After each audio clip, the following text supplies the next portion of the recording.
어려운 뉴스는 쉽게, 복잡한 세상 소식은 간단하게 전해드리는 이슈펀치 시간입니다. 네, 오늘은 장동호 기자와 김민희 기자가 전해드립니다.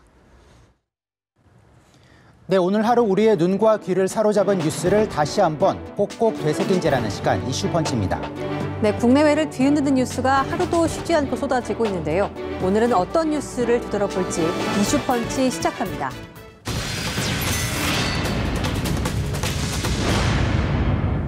네, 박근혜 대통령과 여야 대표가 오는 17일, 다음 주 화요일이죠.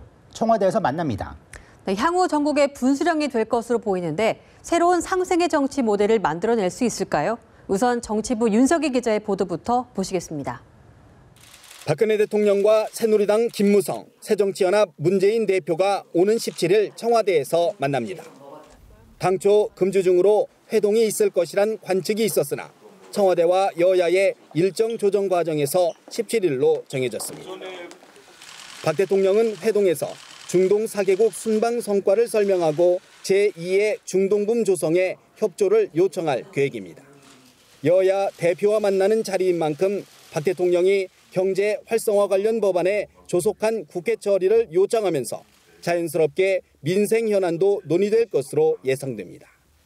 새정치연합 문재인 대표는 경제 위기 상황에 대해 원칙적 공감을 표시하면서도 경제정책 기조전환과 소통 강화 필요성 등을 주문할 생각입니다. 관심은 이번 회동을 통해 박 대통령과 여야 대표가 공존의 길을 열어나갈지에 모아지고 있습니다.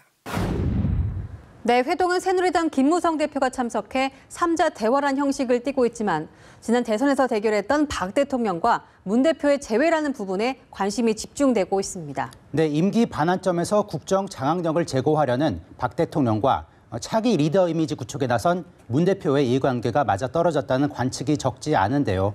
두 사람은 사실 대선 이후에도 국가기관 대선 개입 의혹 사건과 남북 정상회담 회의로 공개 파문으로 어느 정도 불편한 관계를 이어왔다고 볼 수 있죠.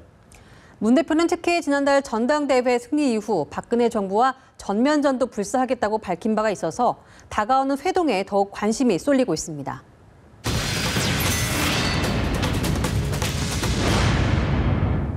네, 장 기자, 그 누구도 예상하지 못했습니다. 한국은행이 기준금리를 말 그대로 깜짝 인하했는데요. 기준금리는 0.25%포인트 떨어진 1.75%로 사상 처음 1%대로 떨어졌습니다. 네, 디플레이션 우려까지 나오는 상황에서 경기 부양 총력전에 나선 정부에 다시 한번 보조를 마쳤다는 분석이 나오고 있습니다.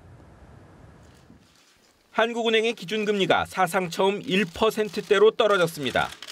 한국은행 금융통화위원회가 2.0%로 이미 사상 최저 수준인 기준금리를 1.75%로 다시 한번 내린 건데 빠르면 4달로 봤던 시장의 예상을 완전히 뒤집은 겁니다. 기준금리는 앞서 지난해 8월과 10월 각각 0.25%포인트씩 내려 금융위기 때 수준인 2.0%까지 떨어졌는데 5개월 만에 다시 내린 겁니다.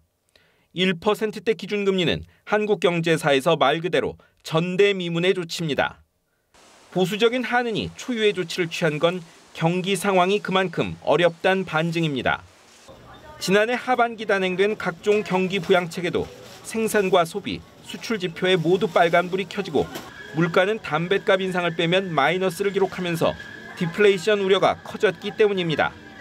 다만 이번 결정으로 1,100조 원에 육박한 가계부채가 더 빠르게 늘 수 있다는 전망과 곧 있을 미국의 금리 인상에 따른 자본 유출 가능성엔 대비책을 마련해야 할 것으로 보입니다.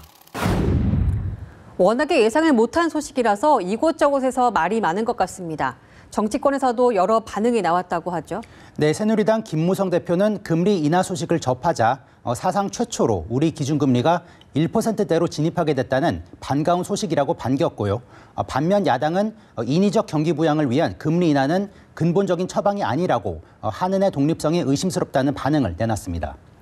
네, 일반 서민들은 무엇보다도 금리 인하로 재테크 전략을 어떻게 짜느냐에 관심이 많을 텐데요. 은행 예금이나 적금만 믿는 재테크 전략은 더더욱 무의미해져가는 추세라서 앞으로 더욱 적극적인 재테크가 필수일 것 같습니다.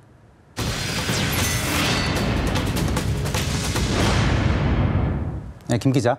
한때 세상을 떠들썩하게 한 벤츠 여검사 사건 기억하시나요? 네, 기억하고 있습니다. 네, 내연 관계에 있던 변호사로부터 벤츠 승용차 등 수천만 원의 금품을 받은 혐의로 구속 기소됐던 여검사가 대법원으로부터 무죄를 확정받았는데요. 만일 1년 6개월 뒤에 시행될 김영란법이 적용됐다면 결과가 어땠을까요? 벤츠 여검사 사건은 이모 전 검사에게 무죄를 선고하며 마무리됐습니다. 하지만 이번 사건에 내년 9월부터 시행되는 김영란법을 적용했다면 결론은 달라질 가능성이 높습니다. 김영란법은 한 번에 100만 원, 1년에 300만 원을 초과하는 금품을 받을 경우 직무 관련성과 대가성이 없더라도 3년 이하의 징역이나 3천만 원 이하의 벌금에 처하도록 규정돼 있습니다. 금품의 대가성이 없었다는 것이 이번 무죄 판결의 주된 사유였음을 감안하면 대가성에 크게 얽매이지 않는 김영란법을 적용했다면 유무죄 여부가 완전히 달라질 수도 있다는 의미입니다. 이 전 검사의 행위가 김영란법에 저촉되는 것은 물론이고 금품을 제공한 채모 변호사도 이 법에서 벗어날 수 없습니다. 다만 김영란법에도 이들이 무죄를 주장할 수 있는 여지는 있습니다. 김영란법은 사교의 목적으로 제공하는 선물의 경우 대통령령이 정한 금액 이하라면 처벌하지 않도록 했습니다. 당사자들이 금품을 사교의 목적, 그러니까 단순한 사랑의 정표라고 항변할 수는 있는 겁니다. 네, 이 전 검사는 당시 벤츠 승용차뿐 아니라 40평대 전세 아파트, 다이아몬드 반지, 고급 시계, 모피 롱코트, 골프채 등을 받았습니다. 공수 사실에 포함된 것만 5천만 원이 넘었었죠. 네, 돈과 치정, 배신과 음해로 얽히고 설켜서 삼류소설 뺨친다는 이 사건. 이 시행 전인 김영란법을 이들에게 대법원의 판결이 나온 가운데 소급 적용하는 것은 사실상 불가능하다는 것이 법조계의 중론인데요. 이 김영란법 적용 여부를 떠나서 공직자의 부적절한 처신에 무죄 선고가 나온 것은 훗날까지 논란거리가 될 거란 평가가 나오고 있습니다. 네, 지금까지 이슈펀치였습니다.